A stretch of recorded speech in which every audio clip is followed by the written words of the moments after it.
74. kiri Aadam ja Eeva. Aadam ja Eeva saabusid Urantiale 37 848 aastat enne 1934. aastat peale Kristust. Nende saabudes oli südasuvi ja aed täies õies.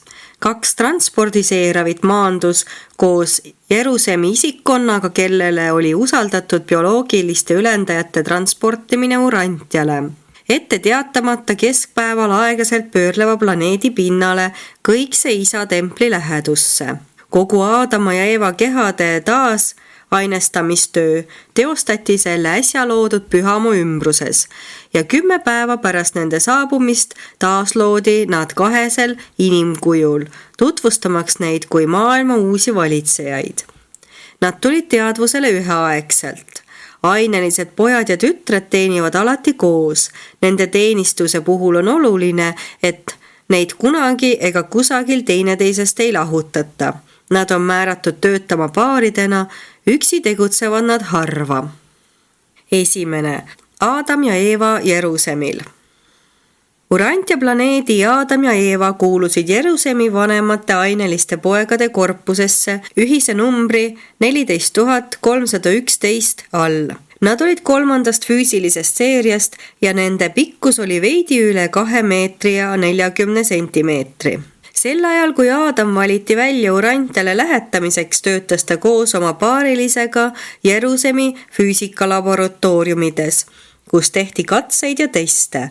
Nad olid juhtinud enam kui 15 000 aastat osakonda, kus uuriti eksperimentaalenergia rakendamist elusvormide teisendamiseks. Ammu enne seda olid nad olnud Jerusemil äsja saabunute kodakondsuskoolide õpetajad.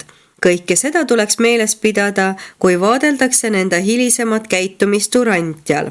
Kui kuulutati, et otsitakse vabatahtlikke Aadama avastusretke missioonile Urantial, soovis sellest osa võtta kogu vanemate aineliste poegade ja tütarde korpus. Melkiseedekid eksamineerijad valisid Langaforgi ja Edentia kõige kõrgemate kinnitusel lõpuks välja Aadama ja Eeva, kellest said hiljem Urantia bioloogilised ülendajad. Aadam ja Eeva olid jäänud Miikaelile Lutsiferi mässu ajal truuks, kuid sellegipoolest kutsuti see paar süsteemi süverääni ja kogu tema kabinetti ette eksamit andma ning õpetusi saama. Neile tutvustati põhjalikult Urantia lugu. Nad said ammendavad juhised, missuguseid kavasid tuleb järgida, võttes enda peale niisuguse tülidest räsitud maailma valitsemise.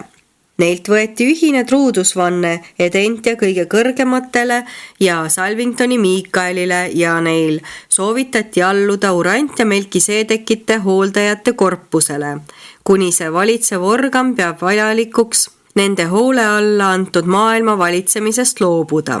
Sellel Jerusemi paaril jäi Satania keskusmaailma ja mujale 100 järglast, 50 poega ja 50 tütart.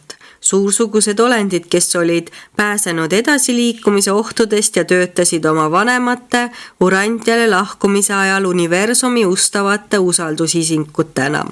Annetumise viimaste vastuvõtutseremooniatega kaasnenud hüvastijätuürituste ajal viibisid nad aineliste poegade kaunis templis. Need lapsed saatsid oma vanemaid kuni oma klassi dematerialiseerumiskeskuseni ja jätsid nendega viimastena hüvasti, soovides neile jumalikku kiirust, kui nad seeravi transpordiks valmistudes isiksuse teadvuse kadudes uinusid. Lapsed olid veel veidi aega perekonna kokkusaamisel koos, rõõmustades, et nende vanemad saavad peagi Satania süsteemi 606. planeedi nähtavateks juhtideks, tegelikult isegi ainuvalitsejateks. Nii lahkusid Aadam ja Eeva Jerusemilt, selle kodanike, kiiduavalduste ja heade soovide saatel. Nad suundusid täitma oma uusi kohustusi, omades küllaldast ettevalmistust ja täielikke juhiseid kõigi Urantial esile kerkivate ülesannete ja ohtude jaoks. 2. Aadama ja Eeva saabumine. Aadam ja Eeva uinusid Jerusemil ja kui nad Urantial isa templis neid tervitama tulnud tohutu rahvahulga juuresolekul ärkasid, nägid nad kohe 2 olendit, kellest olid palju kuulnud. Vanni ja tema truudkaaslast Amadoni. Need 2 kalikast ja lahkulöömisaja kangelast olid esimesed, kes neid nende uues aedkodus tervitasid. Eedeni keel oli üks andoniitide dialekte, mida kõneles Amadon. Van ja Amadon olid seda keelt tunduvalt täiustanud uue 24 tähega tähestiku loomisega ja nad olid lootnud, et see saab urantia keeleks, kui Eedeni kultuur levib üle kogu maailma. Aadam ja Eeva olid selle inimdialekti enne Jeruusalemmilt lahkumist täielikult omandanud, nii et see Amadoni poeg kuulis, kuidas tema maailma ülev valitseja pöördus ta poole tema enda keeles. Sel päeval oli kogu Eedenis palju põnevust ja rõõmu. Jooksjad ruttasid lähedalt ja kaugelt kokku kogutud kandetuvide juurde, hüüdes, laske linnud lendu, viigu nad sõna, et tõotatud poeg on tulnud. Sadades usklikes asulates oli aastast aastasse peetud truut neid kodustatud tuvisid just selleks puhuks.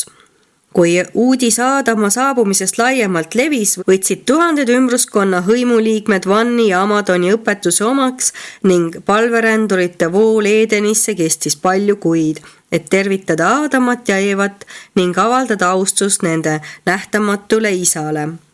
Varsti pärast ärkamist juhatati Aadam ja Eeva ametlikku vastuvõtupaika suurel künkal templist põhja pool. Seda looduslikku küngast oli suurendatud ja maailma uute valitsejate ametisse seadmiseks ette valmistatud. Urantia vastuvõtukomitee tervitas siin keskpäeval seda Sataania süsteemi poega ja tütart. Komitee esimeheks oli Amadon ja see koosnes 12 liikmest, kelle seas olid kõigi 6 sangikrassi esindajad, keskteeliste tegevjuht, nodiitide ustav tütar ja esindaja Annan, Noa, aia arhitekti ja ehitaja poeg, oma surnud isa kavade ellu viia ning 2 kohal viibivat elukandjat. Seejärel andis Melkiseedekite vanem Urantia hooldusnõukogu juht planeedi Aadama ja Eeva hoole alla. Aineline poeg ja tütar andsid Norlatiadeki kõige kõrgematele ja Nebadoni Miikaelile truudusvande ja Van kuulutas nad Urantia valitsejateks, loovutades neile sellega oma titulaarvõimu, mis oli talle vastavalt Melkiseedekite hooldajate ettepanekule kuulunud enam kui 150 000 aastat. Aadam ja Eeva rõivastati nende ametlikult maailma valitsejateks seadmise puhuks kuninglikesse rüüdesse. Mitte kõik talamaatia kunstid ei olnud maailmale kaduma läinud, kangakudumist Eedeni ajal siiski veel harrastati. Siis kuuldi peainglite teadaannet ja Gabriel Jääl kuulutas teabelevi kaudu Urantial välja teise õigusmõistmisloenduse ning magavate ellujääjate ülestõusmise Sataania 606. planeedi teisest harmu ja halastuse usulisest elukorraldusest. Vürsti usuline elukorraldus oli lõppenud. Aadama ajastu planeedi 3. epohh algas lihtsa suursugususega. Urantia uued valitsejad alustasid oma valitsemisaega näiliselt soodsates tingimustes, vaatamata segadusele, mis oli kogu maailmas tekkinud, sest nende eelkäija polnud soostunud planeedi valitsemisel koostööd tegema. 3. Aadam ja Eeva õpivad planeeti tundma. Pärast ametlikku ametisse astumist mõistsid Aadam ja Eeva oma planeedi isolatsiooni kogu kibedust. Tuttavad teabekanalid vaikisid ja polnud ühtki planeetide vahelist suhtlemisringlust. Nende kaaslased Jeruusalemmis olid läinud maailmadesse, kus elu kulges ladusalt. Planeedivürst oli end hästi sisse seadnud ja kogenud isikkond nende vastuvõtmiseks valmis ning võimeline nendega neis maailmades kohe koostööd tegema. Ent mäss oli Urantial kõike muutnud. Planeedivürst oli siin siiski olemas ja kuigi teda oli suures osas võimust ilma jäetud, et ta midagi halba ei teeks, õnnestus tal siiski Aadama ja Eeva ülesande täitmine raskeks ja mõnevõrra riskantseks muuta. Sel ööl särava täiskuu all läbi aia kõndides olid Jeruusalemmi poeg ja tütar tõsised ja reaalsusega leppinud ning arutasid oma järgmise päeva plaane. Nii lõppes Aadama ja Eeva esimene päev isoleeritud Urantial. kalikast ja reeturlikkusest segadusse viidud planeedil. Nad kõndisid ning vestlesid veel kaua sel ööl, nende esimesel ööl maakeral ja tundsid end väga üksildastena. Aadama teine päev maakeral kulus koosolekutele planeedi hooldajate ja nõuandva koguga. Aadam ja Eeva said Melkiseedekitelt ning nende abilistelt täpsemaid andmeid kalikast ja mässust ja selle murragu tagajärjest maailma arengule. See pikk jutustus maailma elu väärast juhtimisest oli üldjoontes masendav. Nad õppisid tundma kõiki üksikasju selle kohta, kuidas kalikast ja kava ühiskonna arenguprotsessi kiirendada oli täielikult läbi kukkunud. Nad mõistsid täielikult sedagi, kui rumal oli olnud katse saavutada planeedi arengut sõltumatult jumalikust arenguplaanist. Nii lõppes kurb, kuid palju selgust toonud päev, nende teine päev Urantjal. 3. päev pühendati aiaga tutvumisele. Aadam ja Eeva vaatlesid suurte reisilindude fandorite seljas lennates aia maakera kauneima paiga ääretuid avarusi. See tutvumispäev lõppes suure pidusöögiga kõigi nende auks, kes olid teinud tööd edenlikult ilusa ja suursugusa aia loomiseks. Poeg jalutas oma 3. päeva õhtul taas oma kaaslasega hilisööni, arutades nende ees seisvaid määratuid probleeme. 4. päeval esinesid Aadam ja Eeva aia täiskogu ees. Nad rääkisid ametisse astumismäelt rahvale oma kavadest maailma õigusi ennistada ja kirjeldasid, kuidas püüavad Urant ja ühiskonnakultuuri tõsta kõrgemale sellelt madalalt tasemelt, kuhu see patu ja mässu tulemusena oli langenud.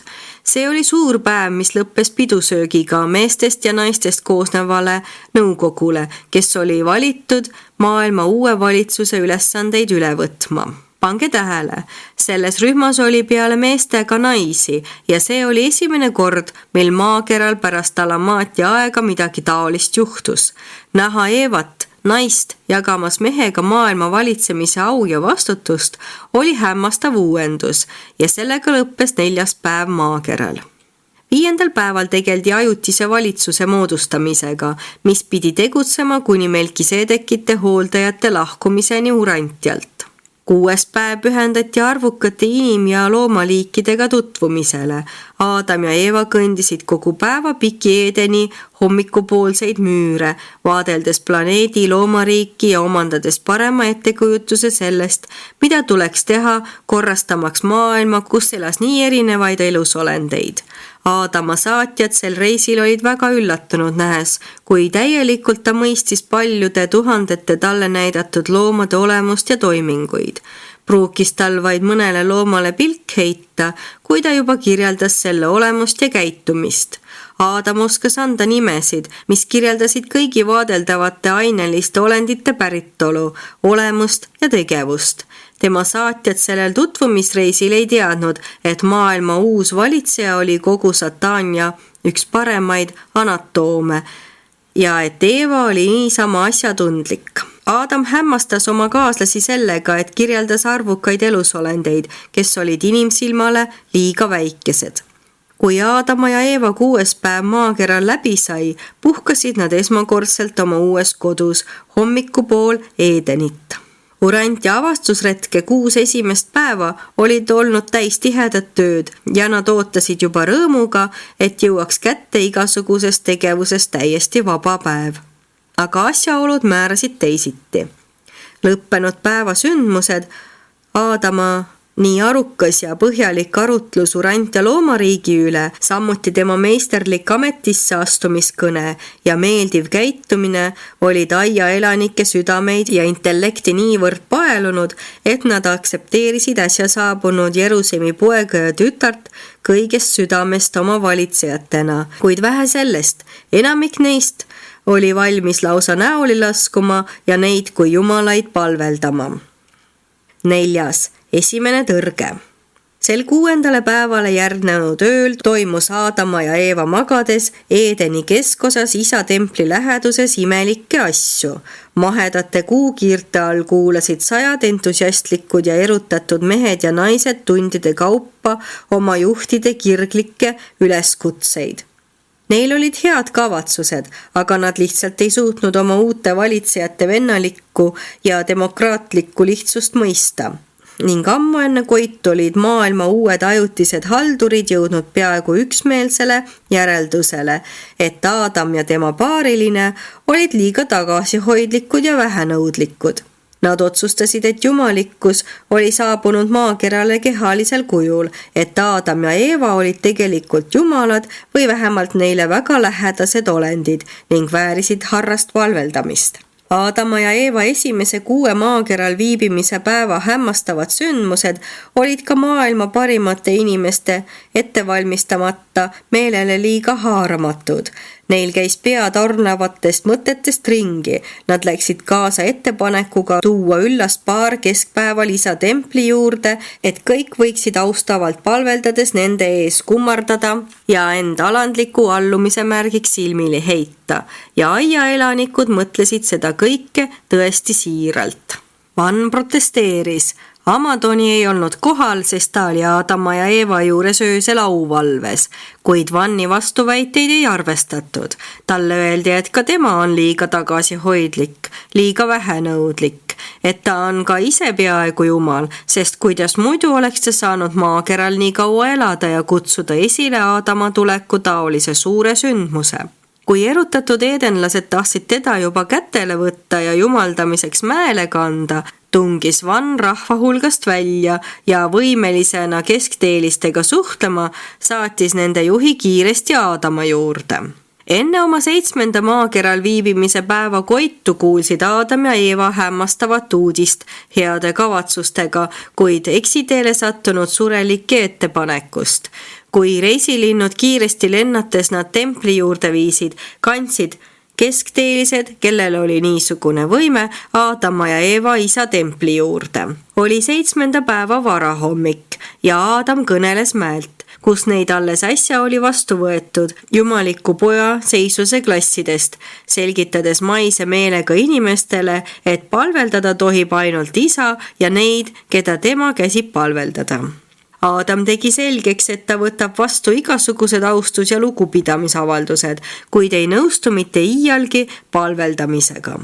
Oli otsustav päev ja just enne keskpäeva, ligikaudu samal ajal, kui seeravist sõnumitooja tõi Jerusemilt maailma valitsejate Aadama ja Eeva ametisse seadmise kinnituse, osutasid Aadam ja Eeva rahva hulgast eemale astudes isa templile ja ütlesid: minge nüüd isa nähtamatu kohaloleku ainelise sümboli juurde ja kummardage palveldades teda, kes meid kõiki on loonud ja elus hoiab. Ja olgu see siiras tõotus, et te ei alluks enam kunagi kiusatusele palveldada kedagi teist peale Jumala. Nad kõik tegid, nagu Aadam oli käskinud. Aineline poeg ja tütar seisid mäel üksi, pead langetatud, kuna rahvas templi ümber silmili langes. Nii tekkiski hingamispäeva traditsioon. Eedenis pühendati 7. päev alati keskpäevasele kogunemisele templi juurde.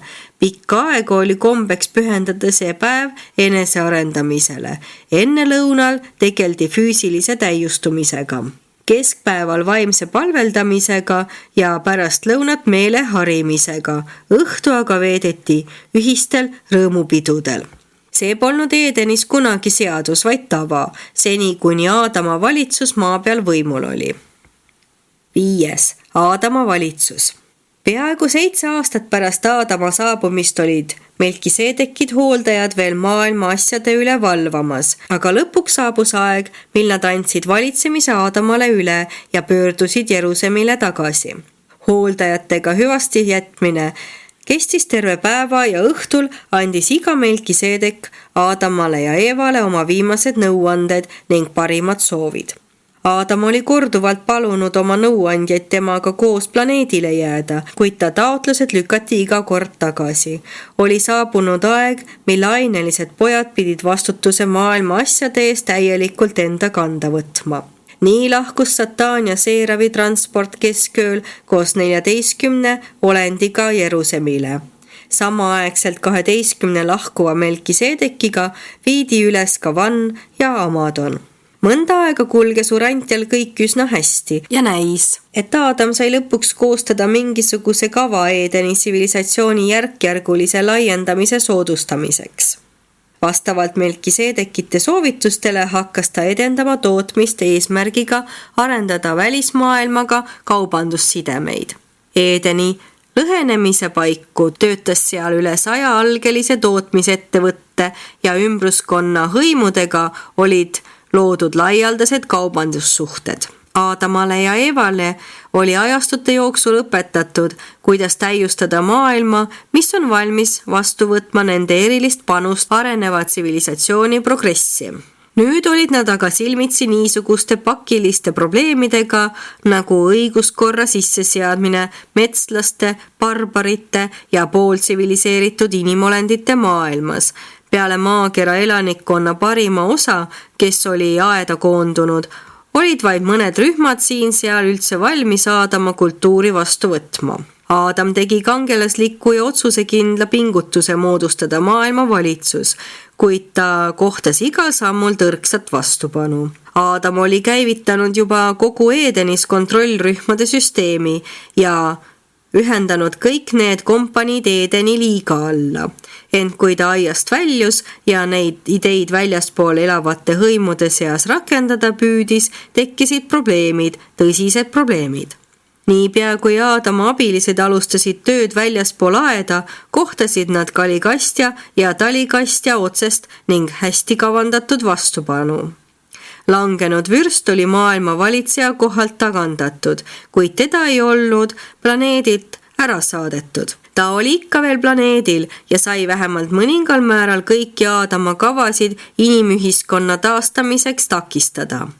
Aadam püüdis rahvaid kalikastja suhtes hoiatada, kuid seda ülesannet raskendas asjaolu, et tema põlisvaelane oli surelike silmale nähtamatu. Ka eedenlaste hulgas oli segadusse aetud meeli, kes kaldusid pooldama kalikastja õpetust piiramatust isikuvabadusest ja tekitasid Aadamale lõputult probleeme. Nad nurjasid alati korrapärase edasiliikumise ja olulise arengu kindlustamiseks mõeldud parimad kavad. Lõpuks oli ta sunnitud oma kohese ühiskonnastamise programmist loobuma ja rakendas taas Vanni organiseerimisviisi, mille kohaselt jagas eedenlased 100-liikmelisteks kompaniideks ning määras iga kompanii juhiks kapteni ja 10-liikmeliste rühmade juhiks leitnandid. Aadam ja Eeva olid tulnud, et käivitada monarhistliku valitsuse asemel rahvaesinduslikku valitsust, kuid nad ei asutanud kogu maakeral ühtki selle nimeväärilist valitsust. Aadam loobus ajutiseks kõigist püüetest rahvaesinduslikku valitsust moodustada ja tal õnnestus enne Eedeni valitsemiskorra kokkuvarisemist asutada väljaspool aeda vähemalt 100 kaubandus- ja sotsiaalkeskust, mida valitsesid tema nimel tugevad isiksused. Enamiku neist keskustest olid Van ja Amadon juba varem moodustanud. Saadikute saatmine ühe hõimu juures teise juurde pärineb Aadama aegadest. See oli valitsuse arengus suur samm edasi. 6. Aadama ja Eeva kodune elu. Aadama perekonnale kuulus veidi üle 1300 hektari maad. Nende kodukoha vahetus ümbruses oli ette nähtud maa enam kui 300 000 otseliinis järglasele. Ent projekteeritud elamutest ehitati valmis vaid esimene, enne kui Aadama pere neist algul ette nähtud kruntidest välja kasvas, oli juba kogu Eedeni plaan lõhenenud ja aed maha jäetud. Aadama poeg oli Urant ja Violetse rassi esmasündinu, kellele järgnes tema õde ja Eeva poeg Aadama ja Eeva teine poeg. Eeva oli Melkiseedekite lahkumise ajaks 5 lapse ema, tal oli 3 poega ja 2 tütart. Neile järgnesid kaksikud, Eeva sünnitas enne oma kohustuste hülgamist 63 last, 32 tütart ja 31 poega. Kui Aadam ja Eeva aiast lahkusid, oli nende peres juba 4 põlvkonda, kokku 1647 otseliinis järglast. Pärast aiast lahkumist said nad 42 last lisaks 2 järglasele, kelle vanemad pärinesid maakera surelikest tüvikondadest ja sellesse pole arvestatud nodiitide ning arenevate rasside lapsi, kellele Aadam oli vanemaks. Kui Aadama lapsed aastaselt enam ema rinda ei saanud, ei antud neile loomade piima. Eeva kasutas väga mitmete erinevate pähklite piima ja paljusid puuvilju ning tundes väga hästi nende toiduainete keemilist koostist ja energeetilist väärtust, kombineeris neist sobiva laste toidu, kuni neil hambad tulid. Kuigi Edenis valmistati väljaspool Aadama kodu kõikjal toitu, Aadama majapidamises seda ei tehtud. Nende jaoks olid toiduained, puuviljad, pähklid ja teraviljad söömiseks valmis siis, kui nad olid küpsed. Nad sõid kord päevas, veidi pärast keskpäeva. Aadam ja Eeva imasid endasse elupuu vahendusel valgust ja energiat, ka otse teatavatest kosmosekiirgustest. Aadama ja Eeva kehadest kumas nõrka valgust, kuid nad kandsid alati oma kaaslaste tavadele vastavaid rõivaid. Kuigi päeval oli neil seljas väga vähe rõivaid, panid nad õhtuks selga õhturüüd.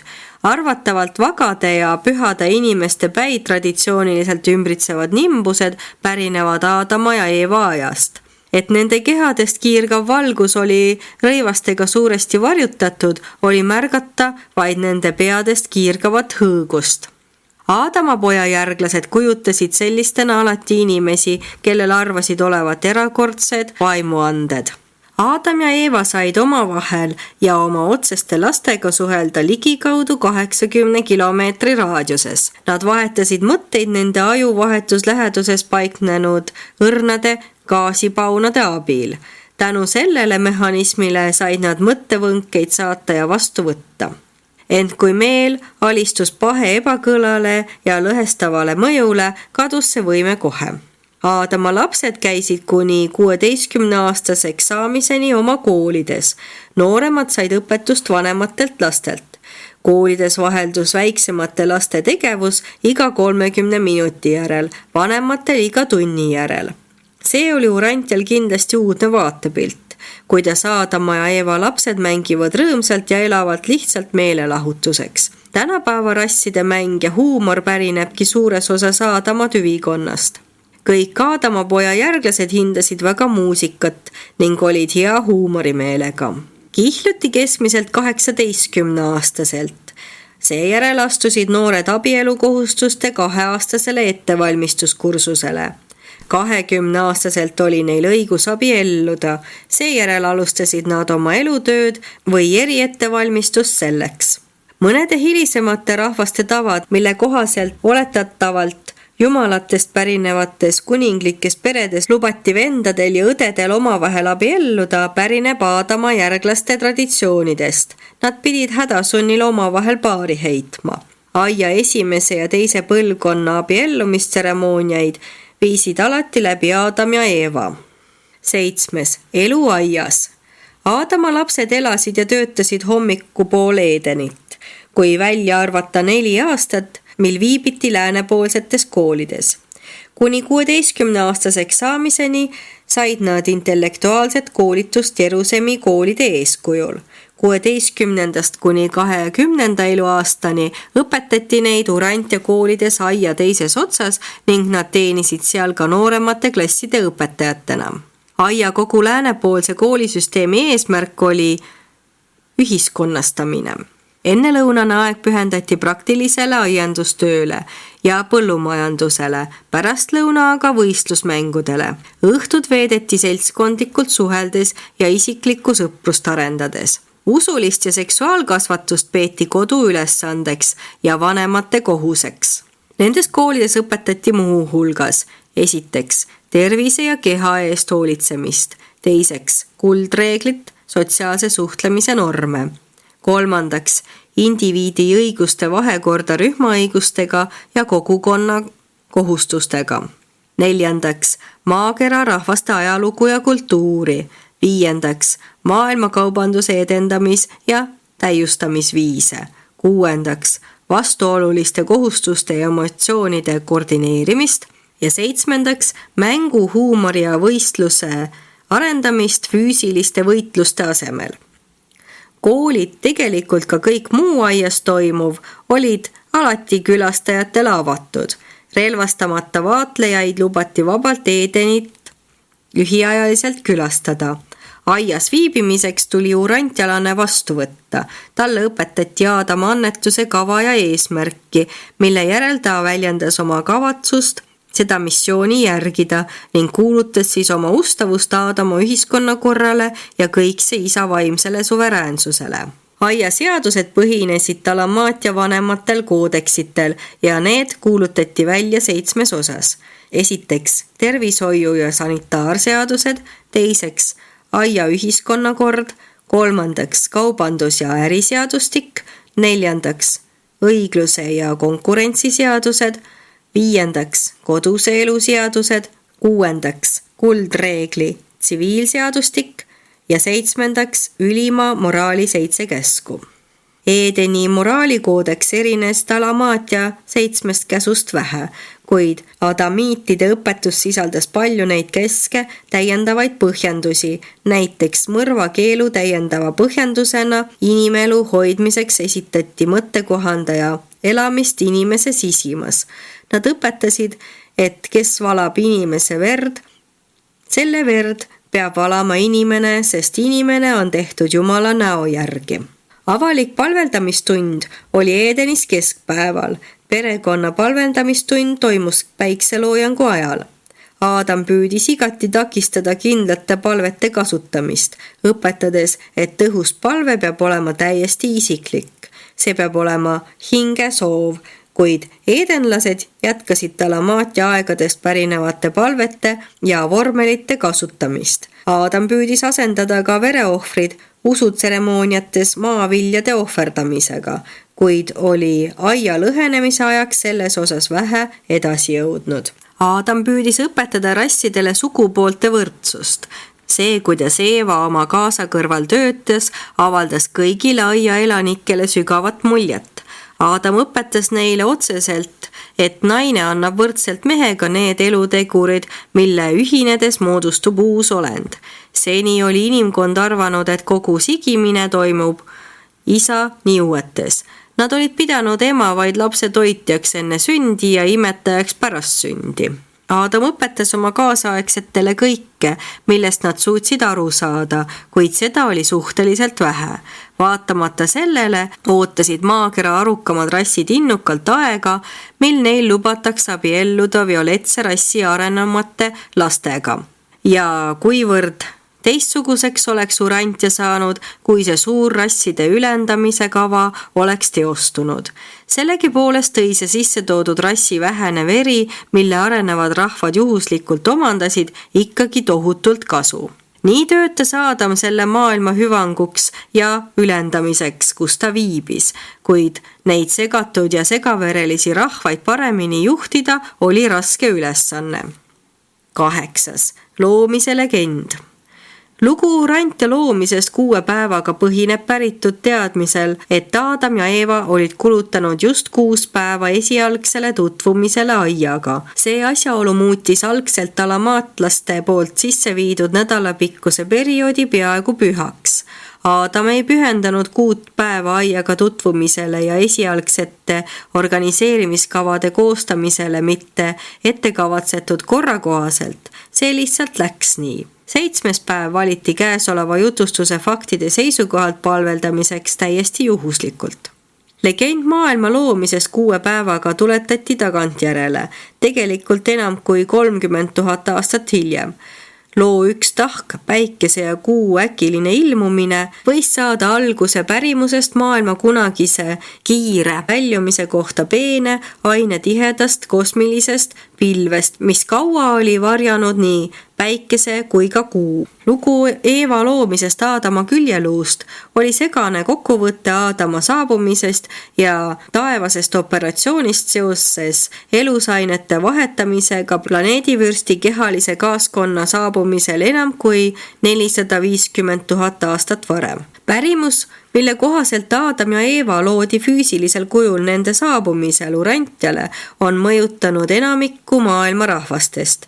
Idapoolkeral usuti peaaegu kõikjal, et inimene on loodud savist. Seda legendi võib kohata Filipiinidest kuni Aafrikani teisel pool maakera.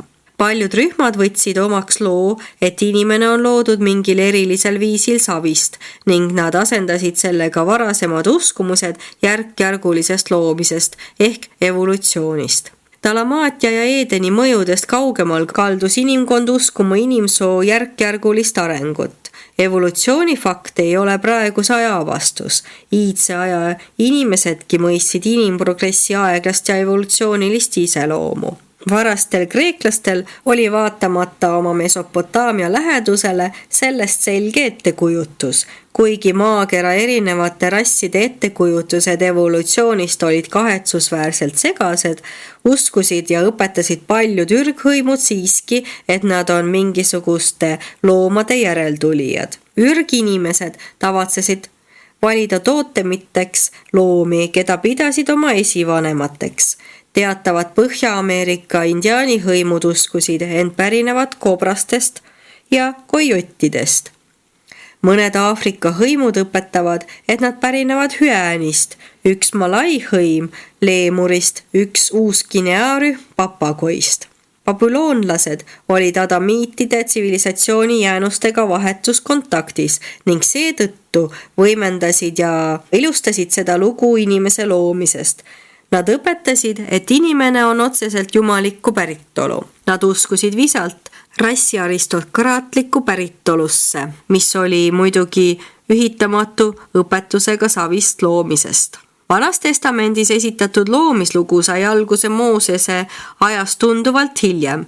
Tema seda heebrealastele niisugusel moonutatud kujul kunagi ei õpetanud, kuid ta esitas iisraellastele lihtsa ja kokkuvõtliku loomisloo, lootes äratada neis tugevamat soovi looja kõikse isa palveldamiseks, keda ta nimetas Iisraeli issandaks jumalaks. Mooses oli väga tark ega püüdnud oma varastes õpetustes Aadama aega tagasi minna, aga kuna Mooses oli heebrealaste kõrgeim õpetaja, hakati Aadama lugusid otseselt seostama loomislugudega. Aadama-eelse tsivilisatsiooni tunnistamist varasemates loomislugudes tõendab selgelt fakt, et hilisemad tekstitoimetajad, kes kustutasid kõik viited Aadama-eelsele inimtegevusele, unustasid kõrvaldada reetliku viite Kaini ümberasumisest Noodimaale, kus ta endale naise võttis. Heebrealastel ei olnud pikka aega pärast Palestiinasse jõudmist üldkasutatavat kirjakeelt. Nad õppisid tähestiku kasutamist naaberrahvalt, filistidelt, kes olid kõrgema Kreeta tsivilisatsiooni poliitilised põgenikud. Heebrealased kirjutasid kuni aastani 900 enne Kristust väga vähe ja et neil kuni mainitud hilisema ajani kirjakeel puudus, oli käibel mitu erinevat loomislugu. Pärast vangipõlve Babüloonias kaldusid nad aga rohkem aktsepteerima Mesopotaamia teisendit. Juudi pärimus kristalliseerus Moosese ümber ja et ta püüdis esitada Abrahami sugupuu Aadamani välja, eeldasid juudid, et Aadam oli kogu inimkonna esivanem. Looja oli Jahve ja et Aadamat peeti esimeseks inimeseks, pidi ta looma maailma vahetult enne Aadama loomist. Siis põimus sellesse loosse legend Aadama 6 päevast, mille tulemusena kirjutati peaaegu 1000 aastat pärast Moosese maakeral viibimist lugu maailma loomisest 6 päeva jooksul ja omistati temale. Kui juudi preestrid Jeruusalemma tagasi pöördusid, olid nad oma loo kõige algusest juba valmis kirjutanud. Peagi väitsid nad, et see on hiljuti avastatud loomislugu, mille on kirjutanud Mooses. Ent tolleaegsed umbes 500 aastat enne Kristust elanud heebrealased ei pidanud neid kirjutisi jumalikeks ilmutusteks, vaid nad suhtusid neisse üsnagi samamoodi nagu hilisemad rahvad mütoloogilistesse jutustustesse. See võltsitud ürik, mida peeti Moosese õpetuseks, toodi ka Egiptuse kreeklasest kuningale Ptolemaiosele, kes lasi selle 70 õpetlasest koosneva komisjoni poolt oma uue Aleksandrias asuva raamatukogu jaoks kreeka keelde tõlkida. Nii leidiski see jutustus koha nende kirjutiste seas, mida lülitati hiljem heebrea ja kristlike religioonide pühakirjade kogumikku. Kuna neid tekste hakati samastama teoloogiliste süsteemidega, avaldasid need kontseptsioonid pikka aega paljude õhtumaa rahvaste filosoofiale sügavat mõju. Kristlikud õpetajad põlistasid uskumuse inimsoo käsukorras loomisesse ja kõik see kujundas otseselt hüpoteesi kunagisest utoopilise õndsuse kuldsest ajast ja teooria inimese või üliinimese langemisest, millega seletati ühiskonna mitte utoopilist seisundit. Need vaated elule ja inimese kohale universumis olid parimal juhul heidutavad, sest nad põhinesid usul taandarengusse, mitte edasiliikumisse ning võimaldasid järeldada, et jumalus on kättemaksuhimuline, sest oli valanud oma raevu inimsoole välja kättemaksuks planeedi kunagiste hoolekandjate teatavate eksimuste eest. Kuldajastu on müüt, kuid Eeden oli fakt ja aia tsivilisatsioon tõepoolest kukutati. Aadam ja Eeva elasid aias 117 aastat, kuni pöördusid Eeva kannatamatuse ja Aadama väärotsuste tõttu ette nähtud teelt kõrvale, mis tõi neile kiiresti õnnetuse kaela ja aeglustas hävitavalt kogu Urantia arengut. Jutustanud Seerav Soloonia, Hääl aias.